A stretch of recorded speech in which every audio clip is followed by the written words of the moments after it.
3 o'clock, so we'll go ahead and get started. Call the meeting to order right at 3 o'clock. Wonderful.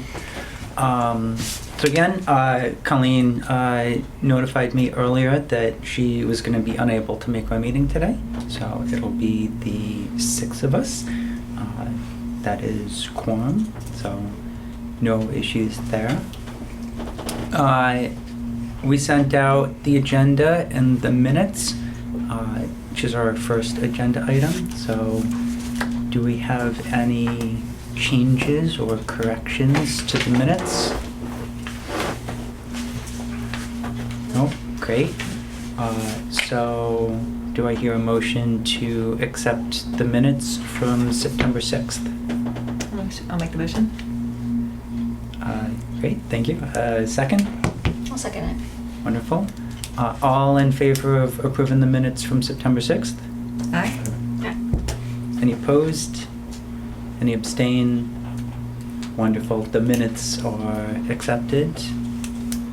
Our next agenda item is comment review. So we received no new comments through the website this past week.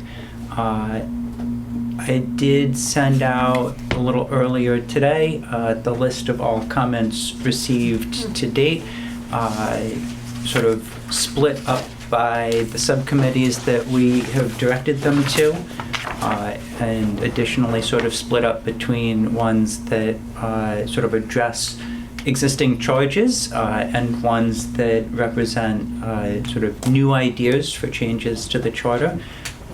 So hopefully you all had a chance to look at those for a minute. None of them should be new. I left a space for just some notes from this committee on each of those items. And I should note, Jackie, that we've got a loose leaf binder upstairs. We're putting in the minutes of each meeting and attaching the comments, the email comments that come in associated with that meeting as they have been reviewed. So we're keeping kind of a record of what's coming in and what's going on. great, great.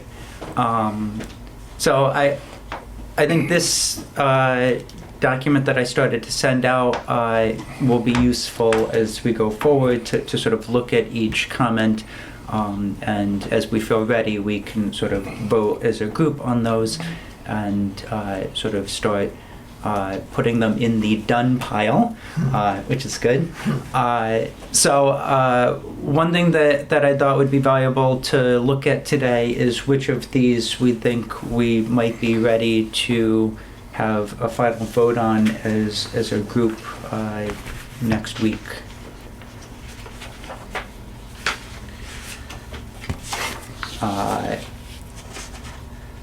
So we have the local options tax from Jim Byers in the property section.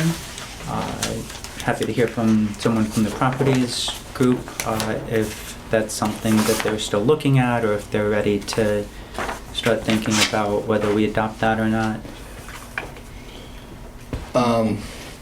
It was brought up in a select board meeting when the comments were read aloud by the select board. Mm-hmm. And Dan, if you can refresh me of what you had said at that time, the administrative remedy for that. Well, was this a local options tax? Yeah. Yeah, it's already in the charter. Yeah. Oh, it is. So, Yeah. yeah. Yep. Yeah. So Okay. there's no reason you don't. Yeah. That's done. Okay, It's easy. great. Yeah. So maybe the properties committee can leave some sort of closing notes on that by next week, and we can sort of agree as a group then what to, our final outcome on that is going to be in the final report. But if we want to keep certain comments open, Sure. pending, we can also do that too, right? It's not like we have to close them within. No, we ASAP don't. type of thing. There's no time frame that they have to. Well, November 29th. Well, yeah, but okay, but yeah. But I just think as we start to move forward, as these start to pile up, if we can sort of move some out of our weekly focus, and then we'll see what we have remaining. All right, governance. There's a bit of a list for the governance group here. Term limits for town manager, the quarterly open meetings, sort of the listening forums for the select board,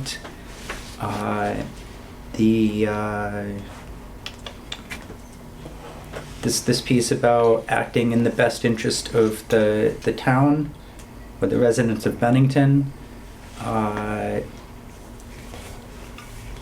national or regional or national search for vacant town manager positions, swearing the oath to the Constitution, having an elected mayor instead of a town manager. Any of those things that the governance group feels like they're ready to make a final recommendation on? We're not ready to make a final recommendation. We had 2 meetings this morning, and I'll let Drew take the lead on some of this, but like on the term limits for the town manager, he's not an elected official, but he is on an at-will contract, and we're looking at a strong possibility of going with a 5-year contract. Oh, okay. So we need to explore that further first, and we haven't had a chance to talk to the town manager yet, and our invaluable note taker. Mm-hmm. So Yes. he's on our list to be talked to also. I would say his ears must be burning all morning. Yeah, it must have been. Yeah. But I had a really good day, I don't know. I know that Colleen was going to give some updates, but I'll do my best. The B team will do it here. No, we did discuss a number of items, and what we talked about is that our next meeting next Wednesday is to draft responses to the public comments. Okay. Yeah. Based on, and we were actually pretty unison in what the areas we wanted to approach in governance, and I think that by next week we'll be able to discuss them in much more detail. Mm-hmm. That's great. That's great. Can I ask something in regards to that? So Yeah. we'll use that as an example. Obviously, this is within the scope of these subcommittees that are, in terms of the charge for the charter. So rather than them address the one comment that they will eventually address with the charge, do we have to go about it that way as opposed to here's the report and then here were the comments that maybe we address after the fact, you know what I mean? Oh, as right. opposed to before the report's even out, we're answering these things when maybe there's still more information that needs to be. Well, I was under the impression that we wanted to respond to the public comments as soon as Well, we so could without, it doesn't necessarily mean that's going to be a recommendation or not, but, we wanted to at least communicate with them prior to the final report.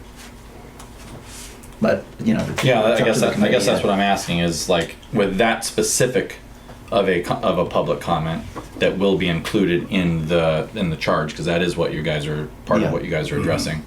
I don't know, just throwing that out there. No, I think I see your point where for the governance group, right, the charge was somewhat non-specific about what to look at, right? Whereas like with voting, like there were specific things that we were asked to look at on that topic, but with the governance subcommittee, it was potential changes to the select board and town manager roles and responsibilities. So I see your point that all of the comments here that we've received from the public do sort of meet the criteria of what that charge is. Right. So I think this might be a little distinct from the other groups that we have. I think because we'll address the charge, right? Mm-hmm. That group governance will address the charge in their report, and then they'll have the explainer to how they came about these, and then here is I don't know if that's a preferred. It might not be preferred amongst the governance group. I'm just trying to view it from a different I think the governance group can go either way. Yeah. yeah. I mean, it doesn't.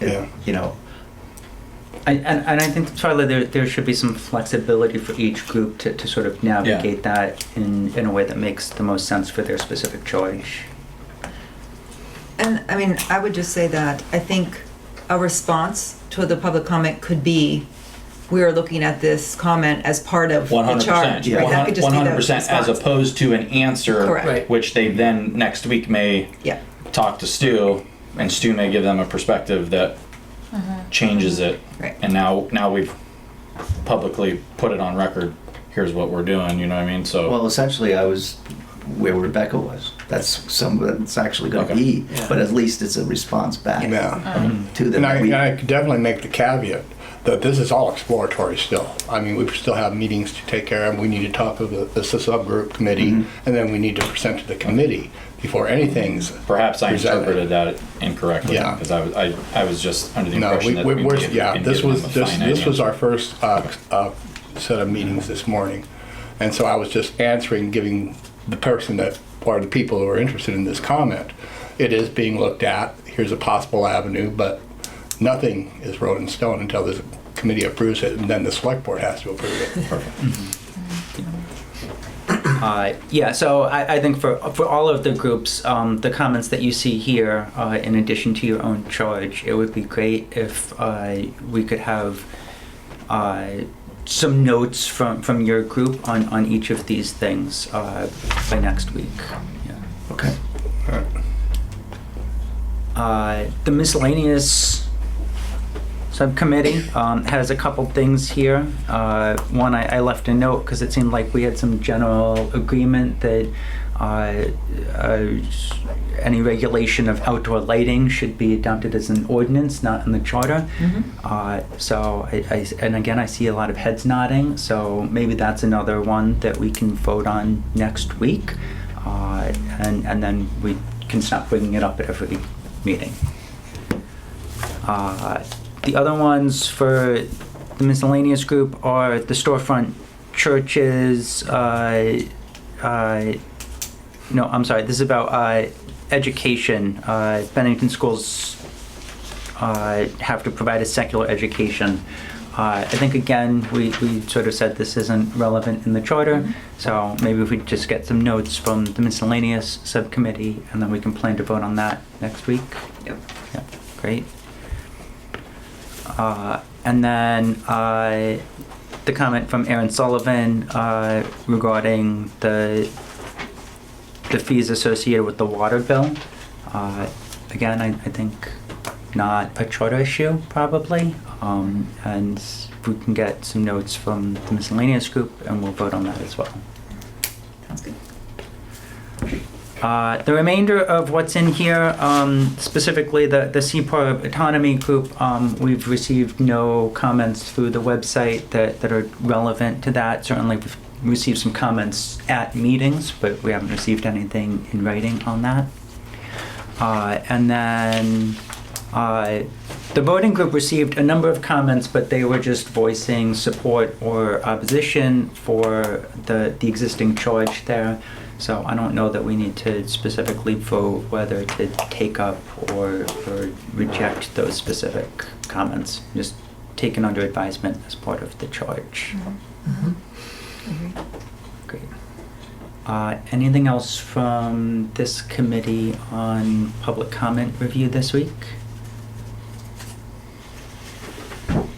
Nope. Great. Anything from the public? Would the public like to make any comments? I'm only here so that if you need some, because CPAP is on your agenda, so in case you had questions for me. Great, thank you. All right, if there is nothing else for public comment review, oh, actually, I do have one additional thing. A question was raised whether we should ask Jonah to publish all of the comments received to date to the Seaport page on the town website. Two sets of comments were posted to that page as a PDF, but I think the last 4 or 5 comments that we received through the website form haven't been posted there yet. So I don't know if that's a decision that this committee makes, whether they should now be posted to the site, but it was part of an email exchange that we had with Jonah. Yeah, when you say the site, you're talking about the charter review site. Yes. Yeah, they should be. They should be. Yeah, Yep. we'll talk with Jonah about that. Okay. Unless there's some obscenity or something, we just post them. Yeah, I didn't see any No, negative comments. I didn't see so far. anything like that. Can you redact it?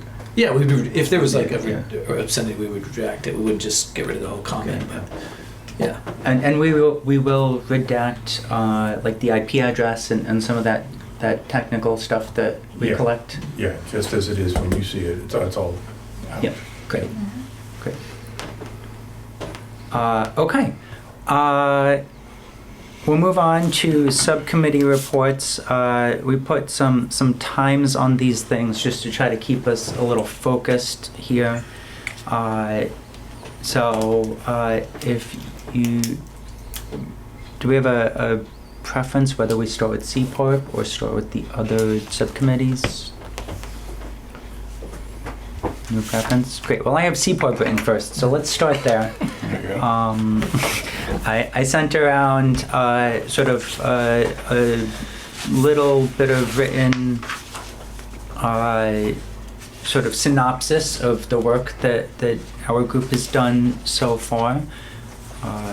Mike, do you want to maybe take a minute, share about what we've been up to? Sure. Do you want me to just read straight from the report? Whatever you like. So we met with the current CPARB members. Starting out with the charge, which was to changes to increase the autonomy of the Community Policing Advisory Review Board. In the discussion, so I'll read just for camera purposes to the public. One of the things that was brought up was perhaps either a miscommunication or a lack of general understanding of what the goals of CPARB were and the role that they were supposed to play. So we can perhaps help by just reading the goals that are stated on the town website.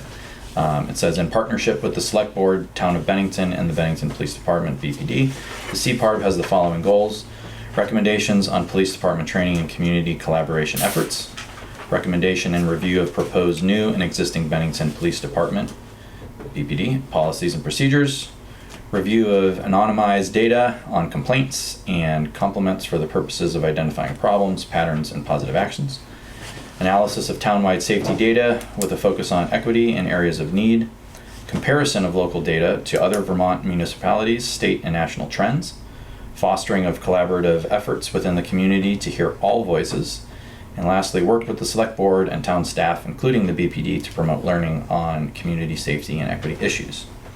I'll just note that the subcommittee for this charter is made up of myself, Jackie, and Colleen, who's not here. The current work that we have, just kind of the timeline of our group. We met as a group, went over the structure and timeline, kind of just an organization amongst our subcommittee. We've also held a discussion with a few current CPART members. And we've been working on arranging a meeting with the Bennington Police Chief.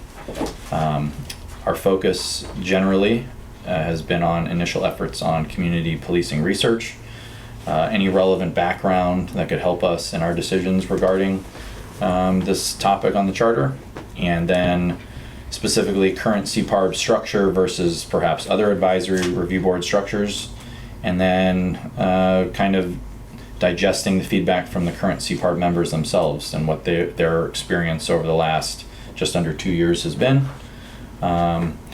We're working on an appropriate time and venue for an open public discussion, because obviously a huge component of any community police advising board is the community.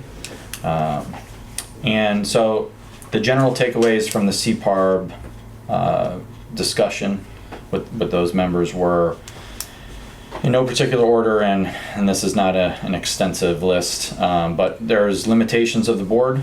There was discussion about the composition of the board, the authority, autonomy of the board, the productivity and effectiveness of the board under its current structure, and makeup. And then really whether or not this board is even a topic that should be in the charter versus not being in the charter. There was also in-depth conversation about representation of the community, the importance of that. Are they able to do that currently? How can they improve upon that? And then, public perception versus reality. I think, oftentimes with any group, there's a perception of what they do, how they can go about doing it, and then there's a reality of what that actually looks like legally and within the scope of their work. So that's kind of where we're at now. It was a great discussion. We appreciate all of that. And we look forward to more discussions with other groups that were mentioned to help us kind of evolve on our decision on this process. Great.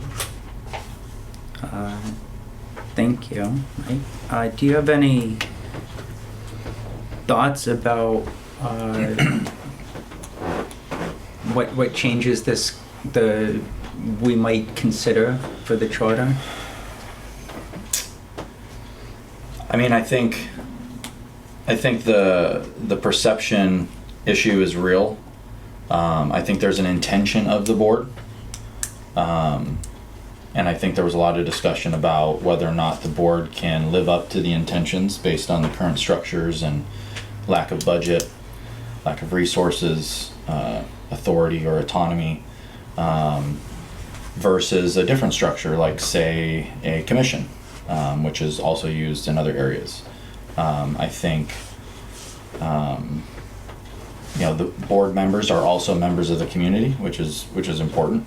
So when a community is frustrated or perhaps not seeing progress in areas that they want to see, I think it's important to note that some of the members of that board are also frustrated and they would like to see certain things because they're members of the community. So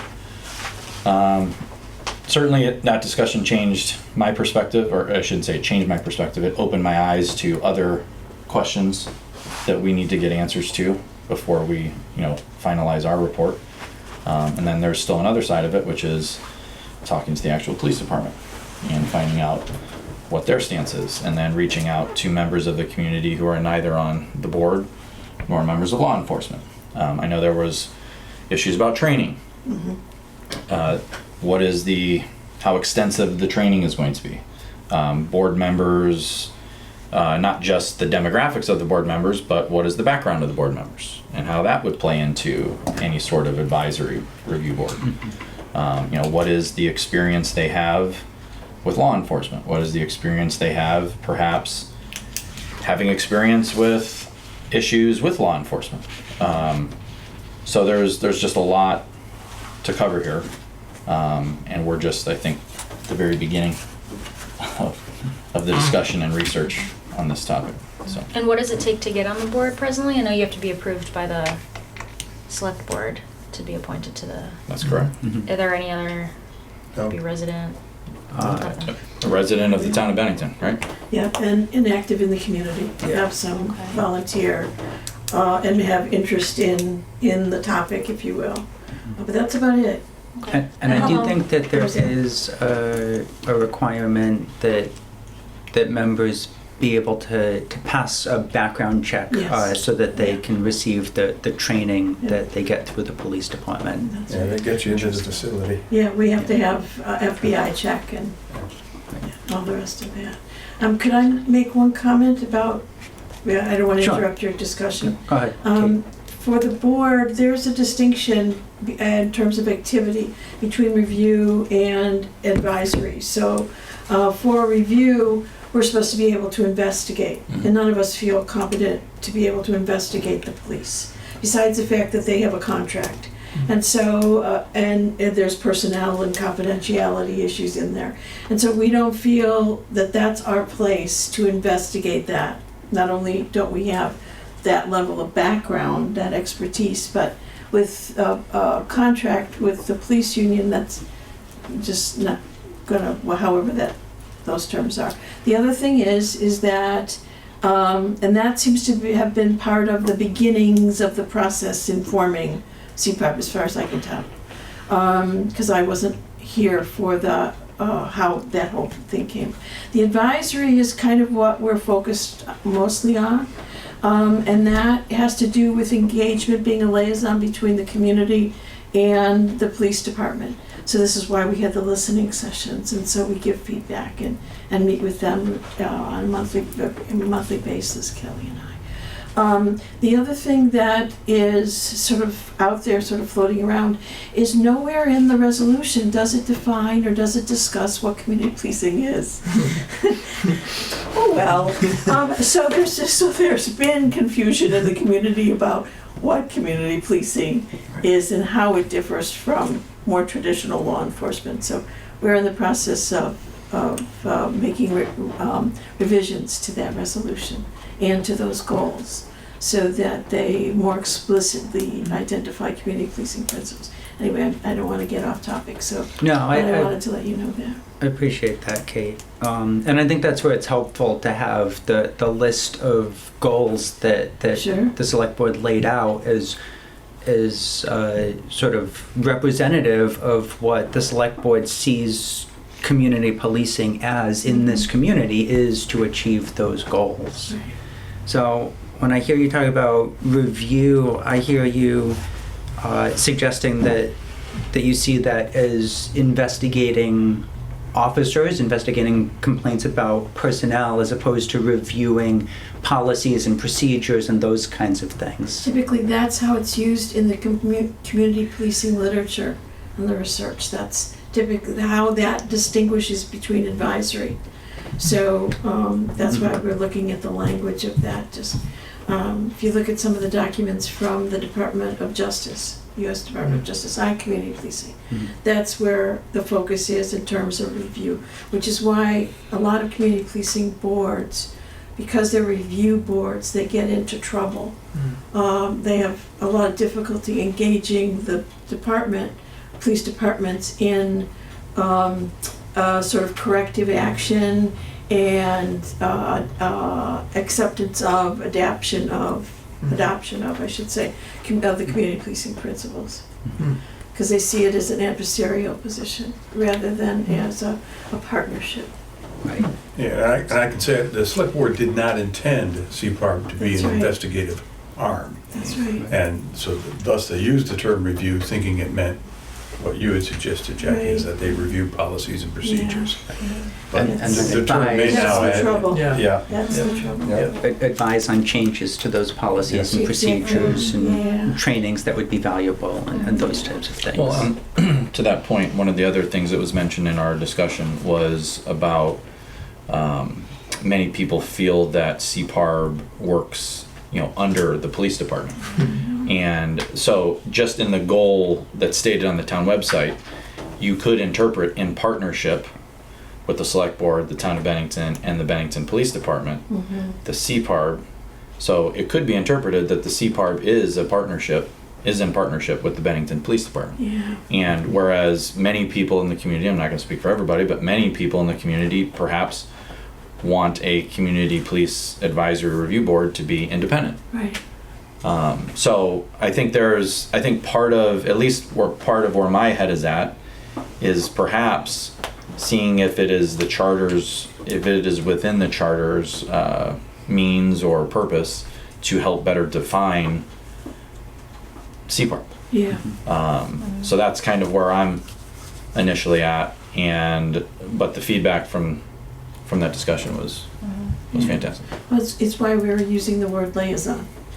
So that way we're the middle person who works with all of the different people. Yeah, thanks, Kate. I mean, I'll share personally, I thought it was a really great, productive meeting, and I really got some insight into how members of that board feel about the work they've been doing. I heard that, again, that a lot of them don't feel like they necessarily have the skills or their training to exercise, any authority properly, right? But I think part of what I heard loud and clear was that they felt like they needed more support from the select board, right, to be able to accomplish the goals that they've been given. What kind of support? I think it came in various different ways, right? I think some of it, we heard that there was some lack of clarity around the time commitment that was required and like what was actually going to be asked of them outside of attending the 1 hour a month or 2 hour a month open public meetings that they have.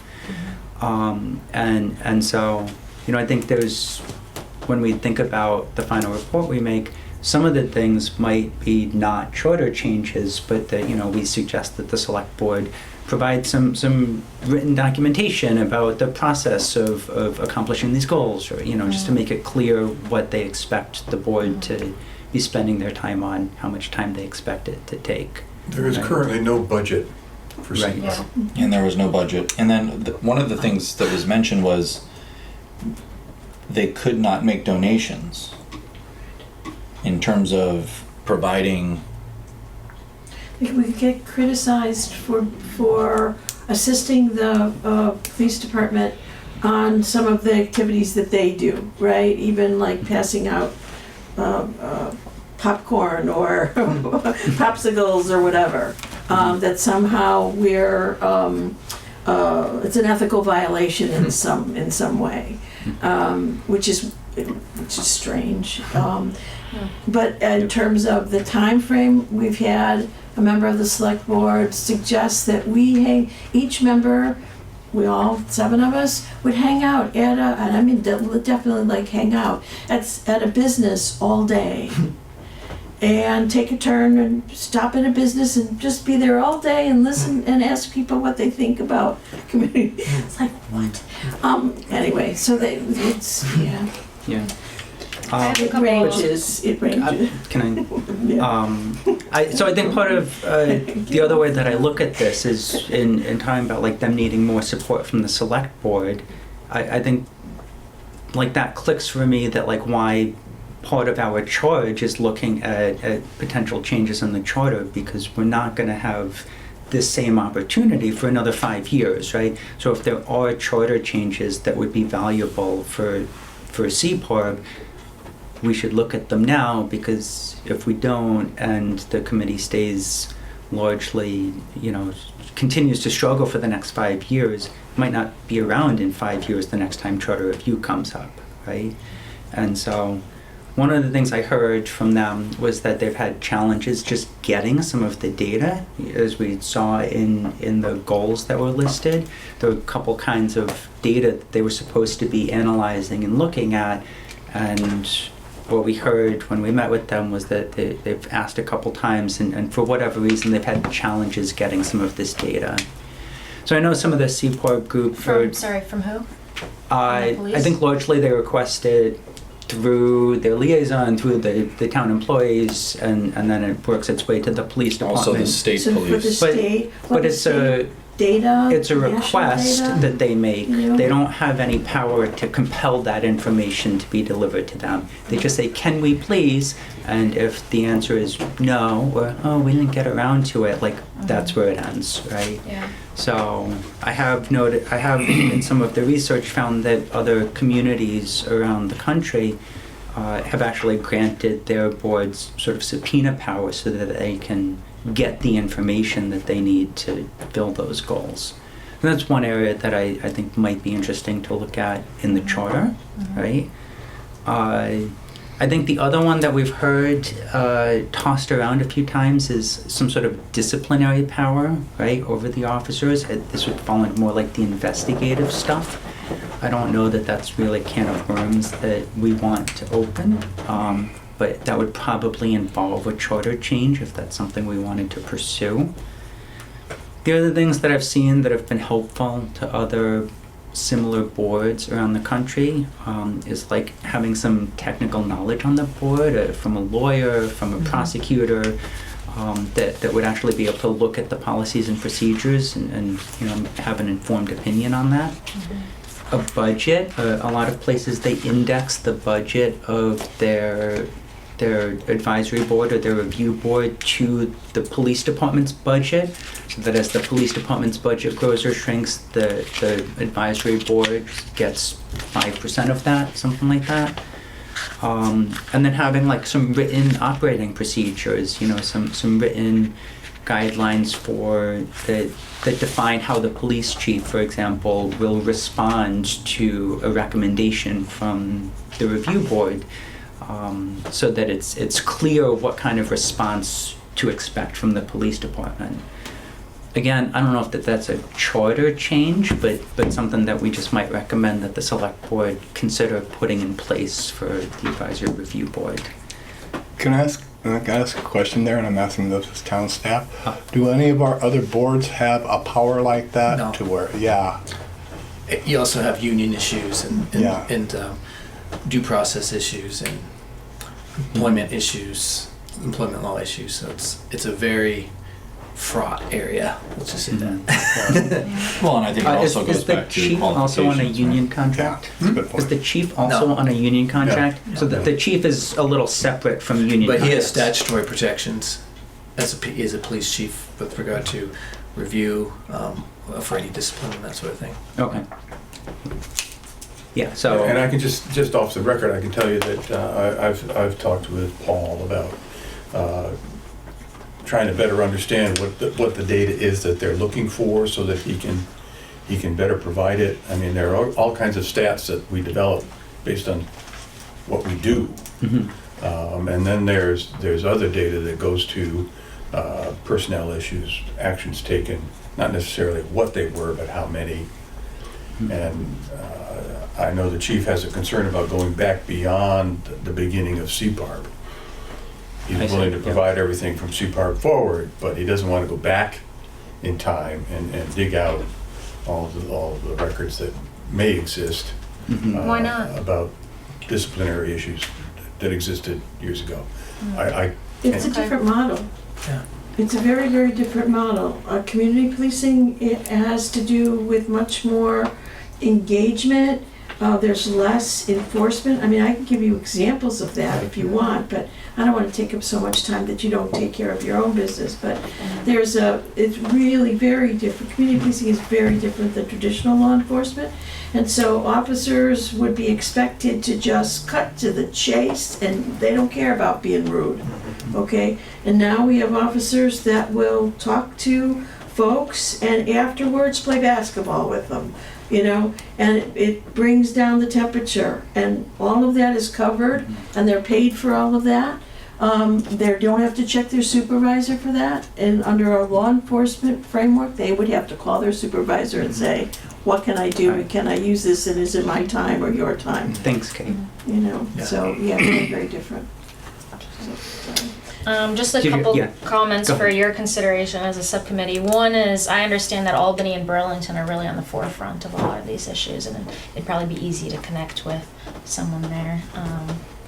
I used to live in Albany. I don't know if you need help making those connections, I could help. But definitely resources pertaining to council seems like a bare, starting point, in my opinion. Yeah. The way we have access on this committee to the town's council, that seems like a no-brainer, to have a similar sort of contract and retainer to support and guide citizens in really important work against a legal system and unions and all these different things that are really, really powerful and complicated. So yeah, and I like the point about tying a fraction of their budget to the police budget too. I think that's makes a lot of sense.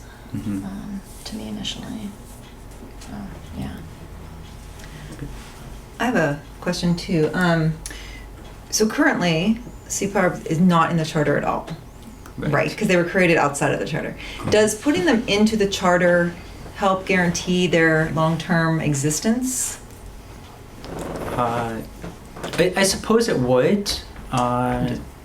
Certainly probably something to ask council. But I also thought that we could follow some other models that essentially grant the select board the authority to grant subpoena power to one of its sub-organizations.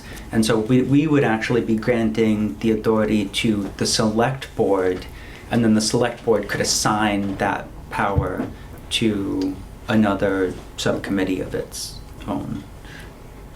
Okay, I understand that. But I was just thinking in general, if writing it into the committee, into the charter. Certainly probably guarantees it for the next 5 years. Yeah. Oh, that's a good point, right? Okay. And then the second question I had, this is just from my own knowledge. How long do members of the board serve? 3 years. 3 years. Okay. On staggered terms. Yeah.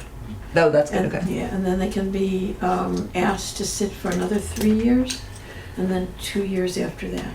It's a 7, I think. Yeah, I think that's what it is.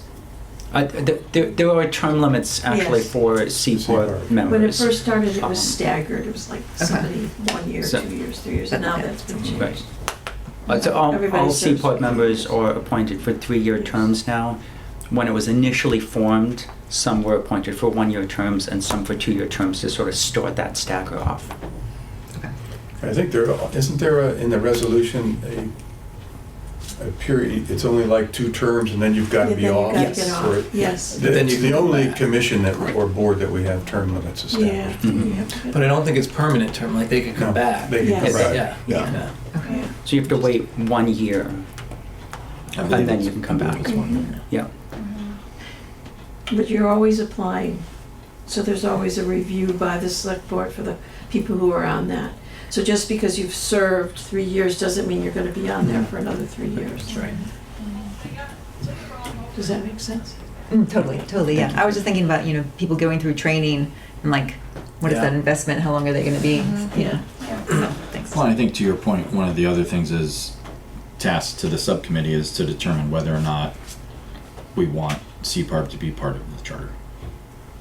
You know, and how do we make them as effective as what is needed and being asked of the community and the select committee, select board, to ensure that they are effective.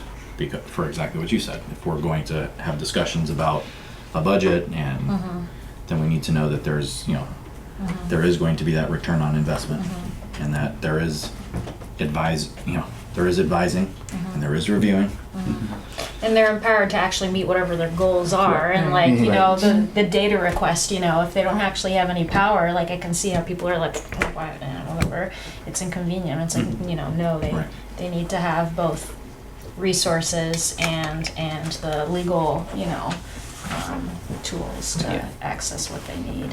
And it's tough to look at what the current board has done in this environment that maybe they haven't received is all the support that they need from the select board and say, well, they're ineffective, so we shouldn't give Yeah. them more resources. Well, they need the resources to be effective, so. Right, I- yeah, Yeah. yeah, interesting. Okay, this has gone on a little longer than I expected it to, but I thought it was a good conversation. More on the CPOR charge. I think I'm good. Great. All right, can we hear briefly from the admin subcommittee, about 5 minutes? Sure. Either? You can go. Okay. All right. Admin committee, we met on the 10th. We just spent a lot of time talking about our meetings and the length of them. So one of the things that we talked about was just to be realistic, that we felt that people should be prepared to meet for an hour and a half. And that there's probably going to be future meetings that may have to go even longer than that. And we can talk about that when the time comes. But just for everybody to be on the same page and understand that, we thought we would share that with everybody. We also talked about adding times to the agenda, which you've already seen. We have also talked about the process for finalizing our final recommendations, which is an agenda item, so I'll skip that. We'll get back to that one. We also talked about the upcoming public forum presentations, and the admin committee is going to be in charge of making the PowerPoint presentation for everybody. So we counted backwards and made a little timeline, and all the subcommittees need to give us a one-pager or the details you want on a slide by September 20th. If you can get that to us, probably Jackie and I, right? And then We will have a presentation to look at for the September 27th meeting, for everybody to see the slides in ahead of time, make any changes that they feel like they need, so if they're comfortable giving the presentation. We'll finalize it on the 4th, and then the public forum is on the 9th, so that'll give us time to just work through any edits that need to happen, if that's good for We everybody. got 3 minutes left. Okay.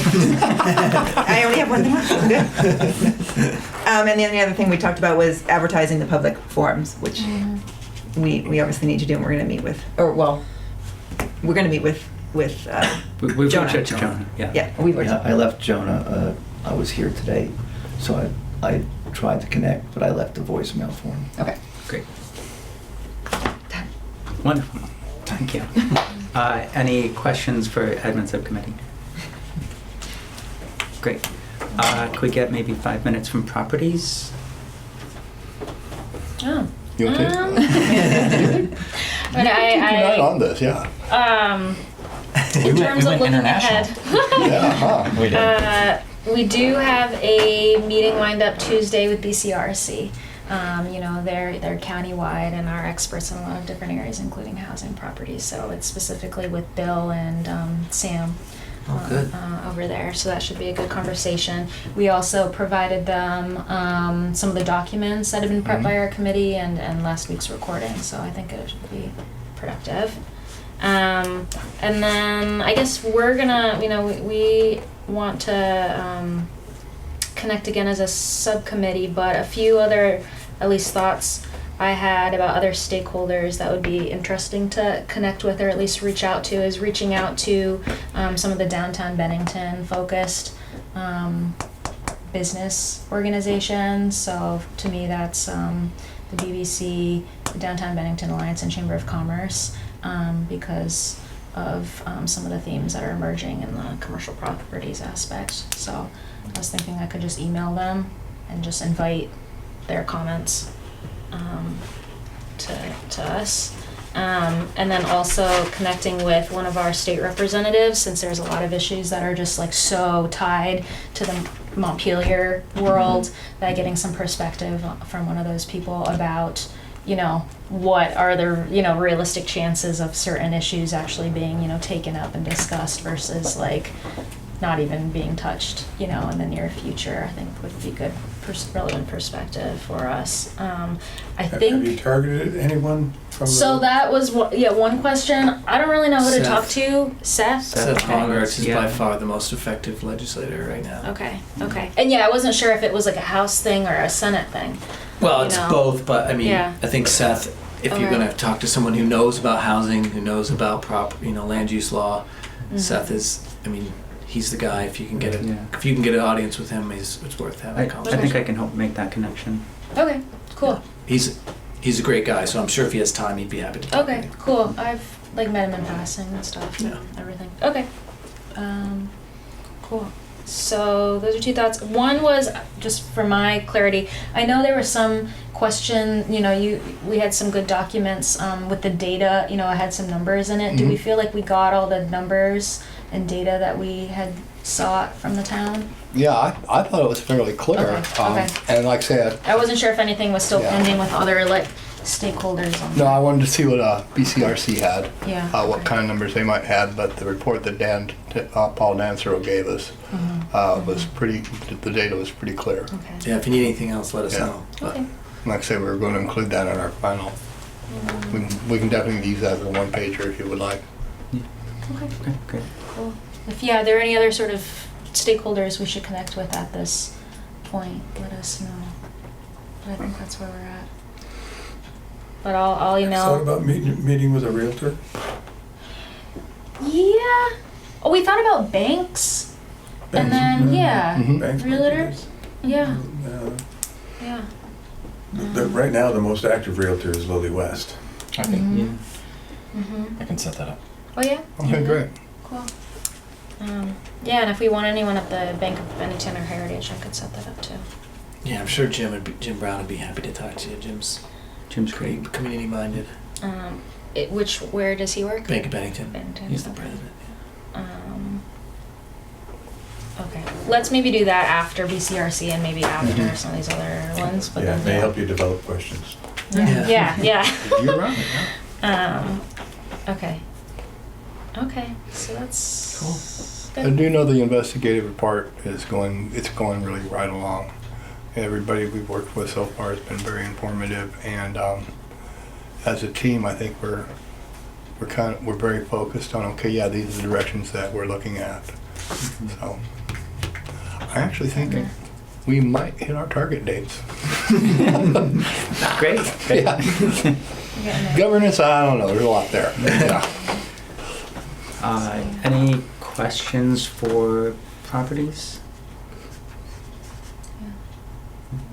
No, great. And I think, well, one thing that I don't think we do have, we don't need to answer it, but it came up in last week's meeting that I watched, was the trade-offs of proposing something on town meeting day that we know isn't within the jurisdiction of a town charter and Right. choosing to do that anyway. So that's just a question I think we can That's a good. It's think about. That's a great question for Seth. And See what he and thinks. yeah, because I'll be honest, I'm conflicted on it. I can see it both ways. I don't want to undermine the integrity of other things that we put forward that are true or like that are, you know what I mean? So, but then I also see, having to be creative and demanding attention to a particular issue that we know is important. So, I think that'll just be a question we'll have to decide together at the end. Great. Interesting. Okay. All right. Well, speaking of governance, do we maybe have 5 minutes from Yeah. the governance group? And I appreciate the 5 minutes because there's about 4 more than I get at the hospital for the thing. So anyway, Get it out, Drew. Get it out. so we met with Cassie, the town clerk. We met with Jeannie, the chair of the select board. We wanted to get some context, So when we met internally as a subcommittee, we had some information and a basis. We still have to meet with Stu. That would probably be the last person we'd really need to meet with on that. But we talked about a lot of how the process works. A lot of education on what Stu does and what the people that report to Stu, how they meet, and the communication. And there's a lot of activity there. And we also found out that they recently started a quarterly administrative assistance committee as well. Another checks and balance, yeah. And so we talked about how Stu is reviewed. We understand that he's an at-will employee. What I shared this morning is that most positions like Stu are usually contractual. And it's not really done like that. And so we talked at some length about that. We talked about the VLCT, which I wasn't even aware of, the resource for the select board, and what functions they're tapped into for it. We discussed for the chair and vice chair term limits on the select board for that, and didn't encouraged. We didn't get a lot of pushback on suggesting that. We also let's see, what else did we talk about? Oh, and again we we discussed a little bit about the. I was very impressed with the review process that they do for the town manager. I was not aware of all of that activity took place prior to that, and it's very thorough, actually, extremely thorough. So it'll be easier to respond to some of the public comments around that. Great. Jim, can you think of anything else we? It was suggested that I got the feeling that possible term limits for select board members, like there are for CPARB, is possibly something they would consider, and so that's definitely not off the table yet either. We haven't had really a chance to sit down as a committee and talk about where we want to go with that, or if we do. But so we have a couple options there, and it was interesting to see. Like I say, it was very informative. But that was the only other thing that you didn't touch upon, was that was also another option when it comes to term limits. Okay. There is an actual, we can't, there would be a listening ear if we were to propose term limits for select board members.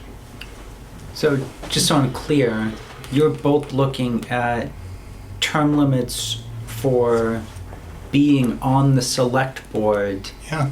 as well as term limits for the role of chair and vice chair on the select board. Yes. Yeah. Two As separate well as things. term limits for town manager.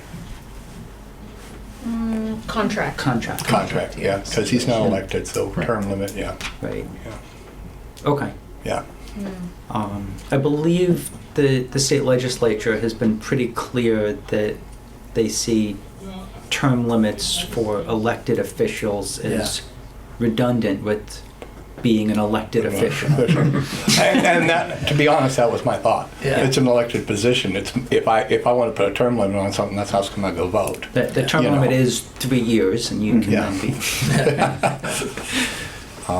Interesting. But like I say, that door was opened a little bit today, and Yeah. so I think we're going to take a peek down it. Yeah, Just see where and it's at. as part of that too, the chair, I said that you should have a past chair Mhm. in that transition in Mm. orders, because the other two may not, they'll need a lot of background and assistance if they haven't been in that role before. Mhm. We also brought up the public comment concerning the mayor Mhm. at the meeting, and my understanding, based historically, is that has been overwhelmingly shot down. That is true. Yes. So, Mhm. and I don't, I initially, without, we'll meet as a subcommittee, but I don't think there's any traction on that at all. Maybe But- we can revisit it. Yeah. If a citizen There's no wants appetite to to do that. do the petition and bring it up again, anybody in Bennington's more than welcome to. That's for sure. That's But true. I don't think it's a charter review thing, Yeah. a charter thing. Right. Yeah. Okay, great. All right, I have some thoughts about that, but I'm gonna just withhold for right now, and I'm interested to hear more about, well, all of that, really, but particularly the term limit for the chair role and the vice chair, and sort of putting some restrictions on how the select board's able to organize itself. Well, if I may, just one of the things I'm looking at is if I'm going to get myself elected to a select board or asked to be elected to a select board, I probably have something I'm trying to accomplish. You can't accomplish that in one term, usually not even 2 terms. The first term, you don't even know what's going on. Let's be honest. Sure. And so I think if we do discuss further down the road term limits, I think it has to be a realistic period. I don't think it's going to be 2 terms you're out, kind of thing. Because a person should have a chance to help fulfill their vision or get unelected. Somebody else gets elected instead. Oh, we don't like that vision. Hello. But No, we talked about 10 years. yeah, Thinking that, the initial term, you're just learning. The second term, you're putting things in place, and third, you'll know. Pretty much. Okay. Well, more to. but at the same time, it's not a career. Yeah. Or at least shouldn't be. Certainly not a full-time job. No, definitely not. It's not gonna pay the bills. It's not gonna pay the bills, that's for sure. You might get dinner. It is public service, yeah, for Yeah. sure. But I would appreciate hearing your thoughts, or anybody's Yeah. thoughts, Yeah. that want to have input on any of that. Thank you, appreciate that. Voting, does either of you from voting feel like you share 5 minutes? Less than 5 minutes, maybe? Yeah, I wanted to flag that we were in touch via email with the Brattleboro town clerk about some of the happenings over there. And this Monday, there's going to be a meeting about non-citizen voting, right? It's a Their public charter forum. review committee is meeting. Yeah, so I don't know. I can't attend. I'll be attending. Oh, you will? Oh, Yeah. great. Okay. I was gonna say hopefully it'll be recorded. I was gonna check. Okay. Awesome. So that'll be insightful. Do you wanna? I got the email and I was like, great, Awesome. done. Awesome. A couple things that I was looking at, in regards to the voting age, I've spent a lot of time asking people that I know in the area, just, generic questions, how do you feel about this? And, I'll keep the feedback to myself for now, but I think one thing that is maybe important to note is that there was a time in this country when, young men and women were being asked to serve our country overseas, and they weren't coming back in the form of tens of thousands. And an amendment to the Constitution happened. There was an old saying that was old enough to fight, old enough to vote. And because of that, the Constitution was amended and the voting age was dropped. I think a lot of people also are perhaps unaware that you can be 17 to serve in this country with parental consent.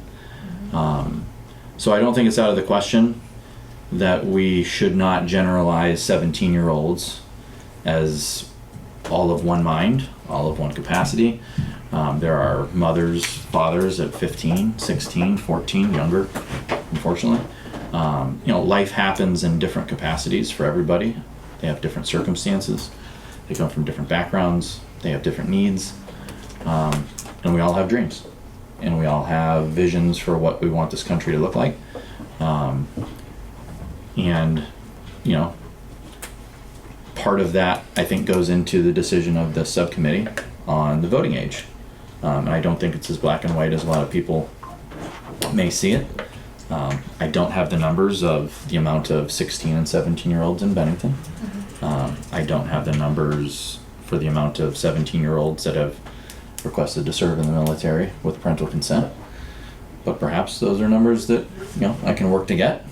And perhaps, I'm not saying this is the solution, but perhaps there is something written into the charter that says a 17-year-old who has signed up as an active duty member of this country is able to vote.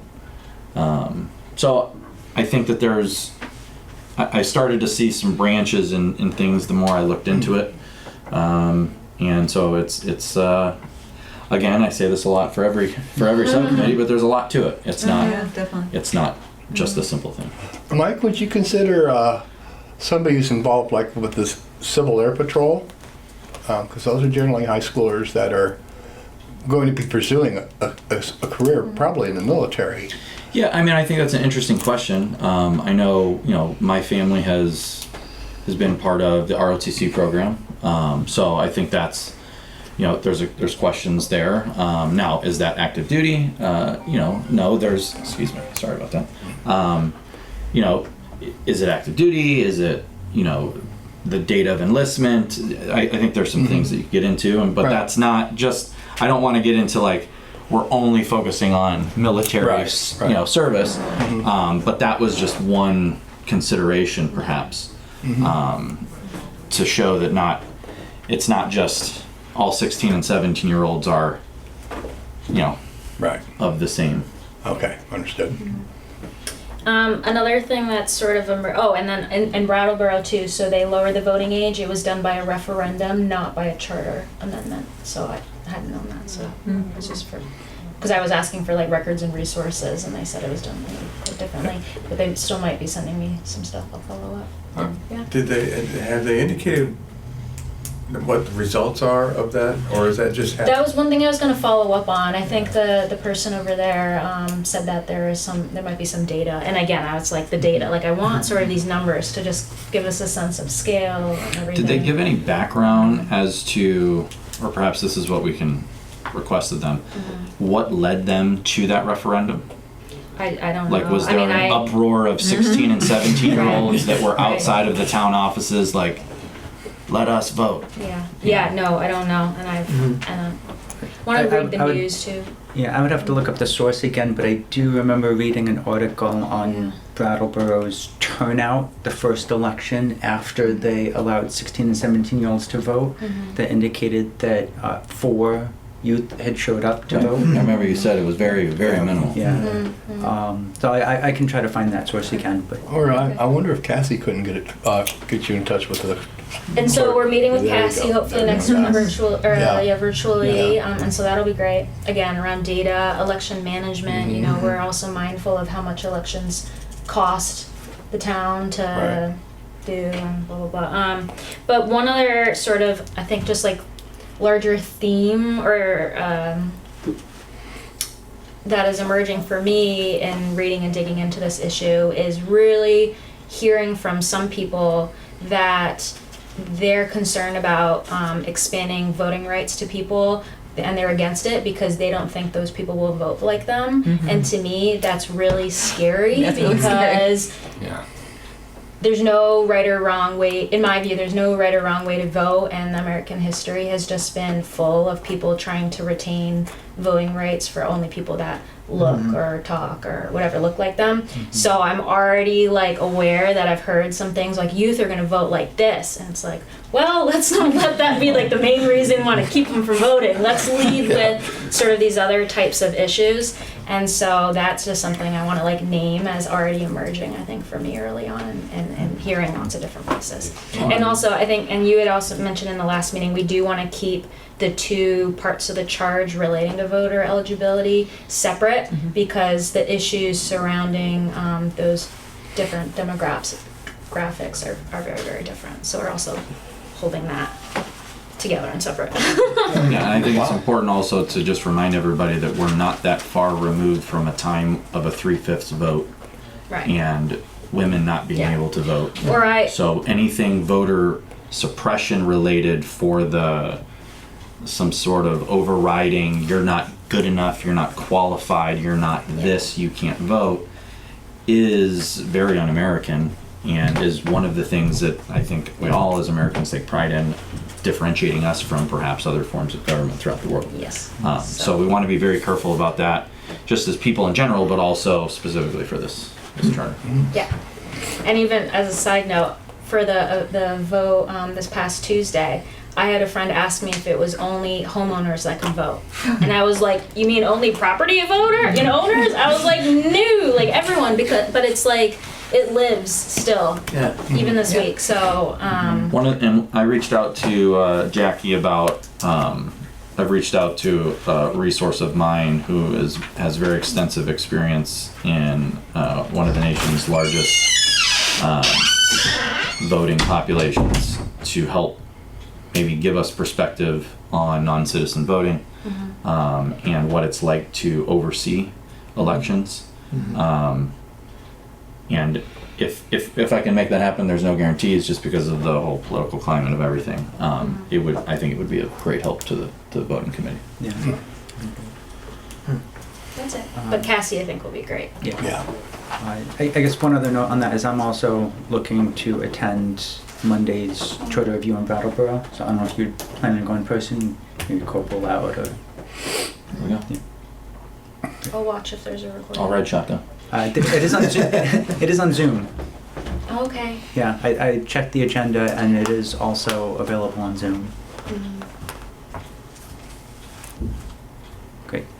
Okay. 5 minutes from miscellaneous. Well, Drew and I. No, I don't really have much to report. We're just going to be looking at the public comments that came in that fall under miscellaneous and providing the feedback for next week. Yeah. Wonderful.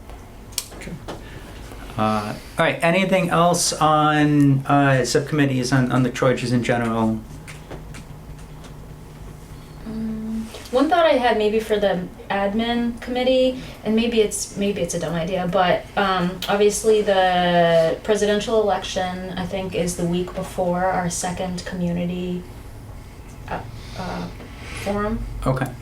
And so I wasn't sure, people will probably be distracted because they're trying to like vote for president, but those will be people coming in to vote. I don't know if we could have like leaflets available like outside the polling place being like, save the date next week, like, because those are all Bennington voters. Same place. Too. Yeah. So I don't know, I was like, idea. maybe there's an opportunity there. I don't have time to stand all day to like give them out or anything, but I just, the timing and the people who will be there is relevant. Yeah. I think that's part of why the admin group had reached out to Jonah as the town's communication coordinator to help publicize those events and a few other odds and ends along the same lines. Yeah, we'll see what the turnout is like for the first one too. Hopefully it's good, and then the second one will be with more people. I hope. Great idea though. Yeah. Okay, great. Thank you all for your work on looking at those charges. We next agenda item, or have a few minutes to talk about sort of the process that we'll follow for the final recommendations that we make once we hear back from the subcommittees, and how we're going to sort of look at those as a full committee and vote on them. So, Rebecca, do you want to sort of address that, sort of share what we talked about in the admin committee? Yeah, sure. So one of the options that we talked about doing, that we wanted to get feedback on, was, instead of so there's, I guess, kind of two ways you could approach this, right? You could wait towards the end and then vote as a full committee. We could vote on all the recommendations from all the subcommittees. Or if subcommittees are ready along the way to have recommendations, I don't know why I talked really loud there, because this is the one I wanted. If subcommittees have recommendations along the way and can bring them up to the full group, and we can, start voting on them before the end. So we could be like voting for things as they come up. If a subcommittee feels confident that they want to make this recommendation, they're ready for the board or the committee, full committee, to listen to them and make that vote, we can do that. That can get started being put into the report as other things are still being researched along the way. So there's kind of that process we were thinking might work, but we're open to what people think about that. I don't know about that. You praised that. I'd say, I In case you think didn't hear. I'm fine with the latter one if the earliest people could do that would be after our second community forum date. I wouldn't want people to like show out and finally say something at the November session and then for us to say, oh, we just voted on that on Friday and like you missed it, sort of. I would still want it to be a full playing field opportunity. That's fair. So Yeah. that would be my only That's a good point. caveat. That's a good point, yeah. Right. And it'd just be confused, you know what I mean? If we were to sort of close that door on people earlier than they might expect, it would also just be a confusing thing to like reopen or, negotiate, We said November 13th is the second forum, right? So my only concern with that is that leaves us only 2 meetings of this full committee then to vote on everything. Yeah, Right. I mean, that's a fair concern too.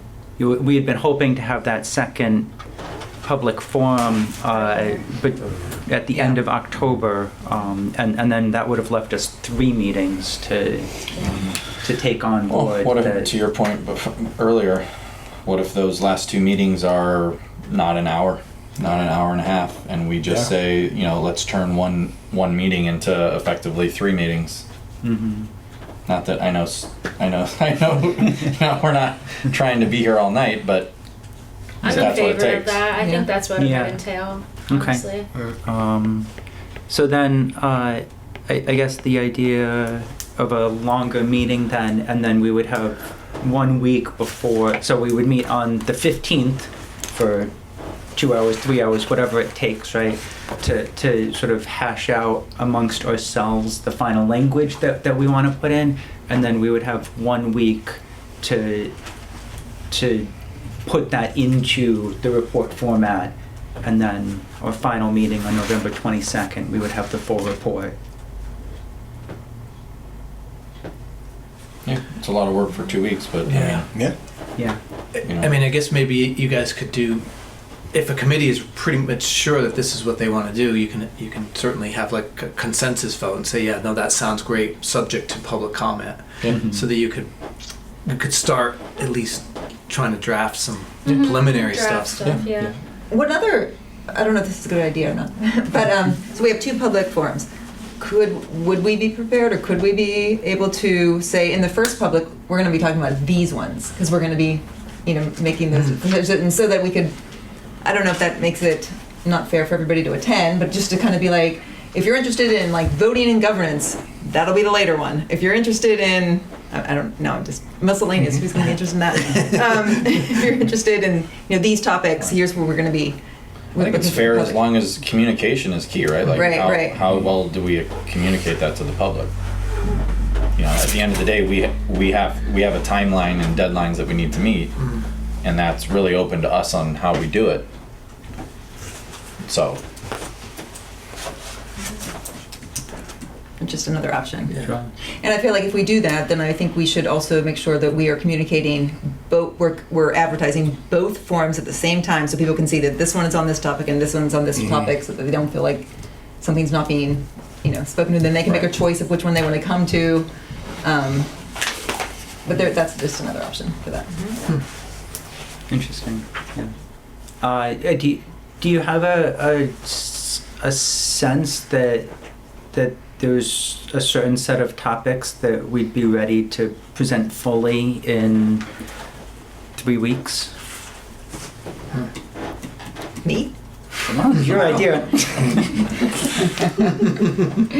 Hey guys, is there any ones that you guys? No, I don't know. I mean, I just feel like if there's any, even,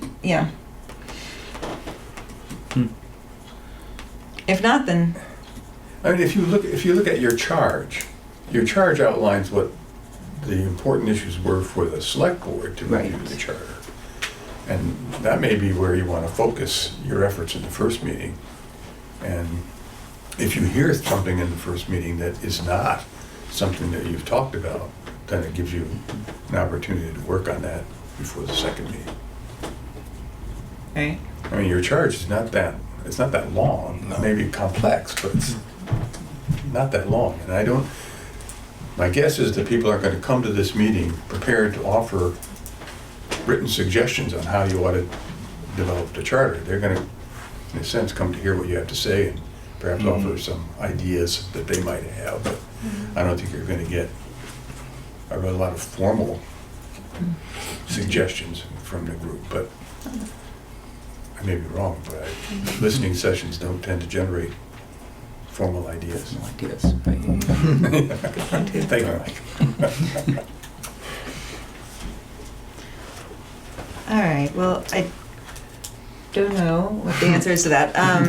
But just for the sake of time, I do want to, we can maybe come back around to that. I do want to just talk about a couple other things that we talked about in regarding this process.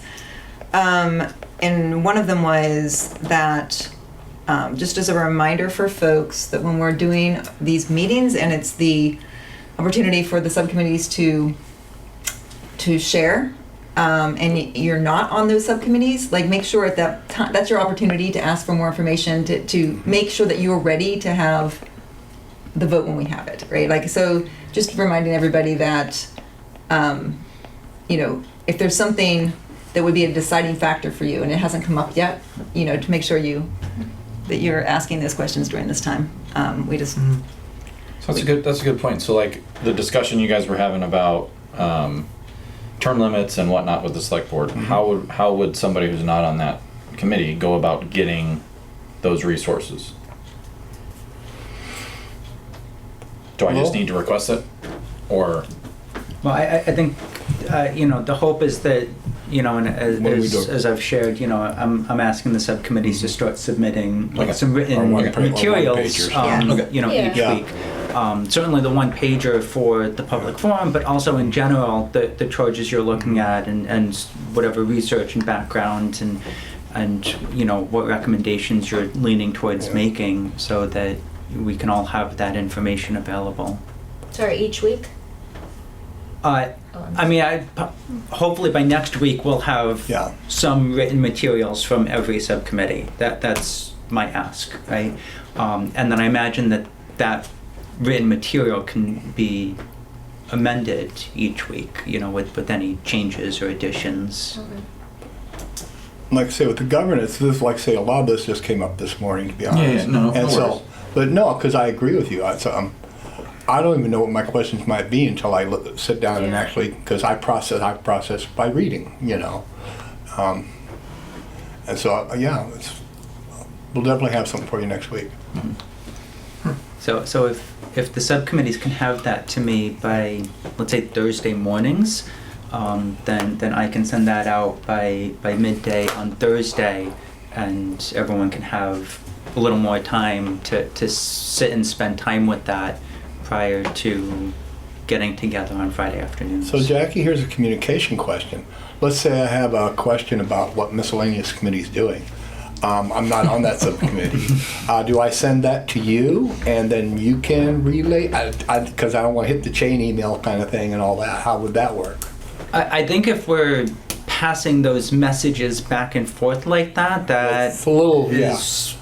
That's a chain conversation, right? Right. So I think I can provide information that the subcommittee is planning to share at the coming meeting, but then it's at the meeting that Okay. you should raise any issues or any questions, any concerns. All right. Like I said, I didn't even email my cat just so I didn't get in trouble.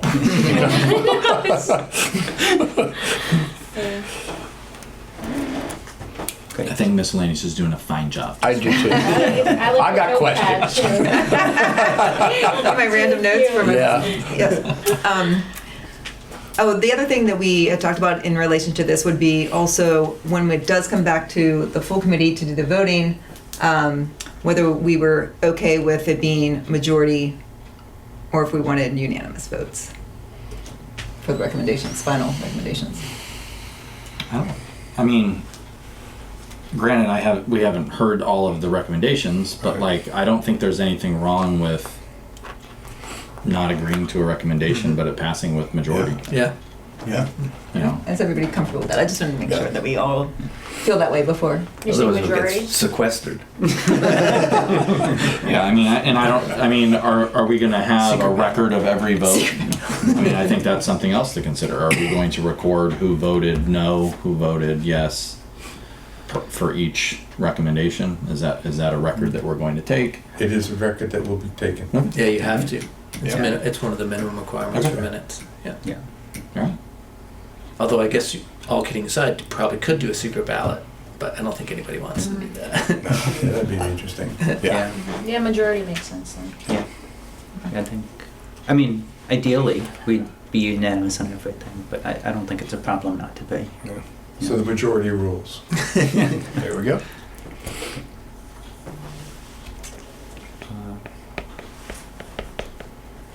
Any sort of open questions or thoughts about the process we'll follow for final recommendations? I think the one thing I just want is like a general statement to the subcommittees to the subcommittees and the committee as a whole is to not be afraid to lead from the front. I think we have a good group of people here, and as Stu pointed out, some of the charges are complex. There's not a whole lot of charges, but don't be afraid. Come up with your decision, and then we'll collectively analyze it. And from the little that I know, everybody trust everybody's judgment on these. So that's that. Thanks. All right. We'll move on. We're only a couple minutes late, so that feels good. Anything that should be on an upcoming agenda? Namely, next month's agenda. Or next week's Yeah, agenda. next sorry. week. Apologies. I think we'd be able to maybe have more of an in detailed report on properties and voting Yeah. next week. Okay. Yeah, You visit those. yeah. And then I know we've done a written on properties already. We don't have one on voting, but if you want me to put that together, I can do the same thing I did with CPAR this week. That could be good, especially because you two will be together on Monday. Mm-hmm. So Maybe. we can- We'll see. Okay. Yeah, but Great. that would be nice. Okay, cool. I'll at least Zoom it. That I can guarantee. Yeah. Okay, I mean, I'll try. We'll see. And then we have several public comments that we discussed at the beginning that we'll have a vote on. Yes. Mhm. I think I do have a question about the listening sessions. And possibly we did talk about this. Are we planning on having childcare, or trying to arrange to have childcare available? Hmm. I know it's hard to do. And what's the liability? If we do. Right now, the select board has made an arrangement with the YMCA to offer childcare on the second and fourth Mondays in the evening during the select board meetings. And the Y is providing that at a cost to the parents, relatively small, but still at a cost. $5. We can, Yeah. we could explore with Kayla Becker at the Y to see whether or not might be they might have that same availability on those 2 Wednesdays that we're talking about, if you'd like. I don't Might know as if well I- ask. Yeah. I think that'd be great. Yeah, I agree. They can say no, that's the worst that can happen. Yeah. Right? Stu, do you reach out? Do we reach out? Who? To the Y? Oh, I'll do that. You'll do that. Yeah. Thank you. Okay.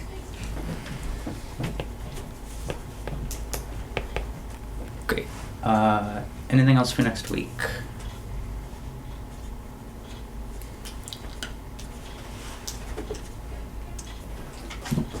I see pending thoughts. What is next week's date? Next week is 13th. Or, excuse me, 20. Nope. So just a reminder that is whenever your one-pagers are due for the presentation. Yep. Yes. First. That's a good reminder. Great. And sorry, what are the topics we're gonna highlight next week? Properties and voting. Oh, Yeah. okay. Yep. Great. Any other business?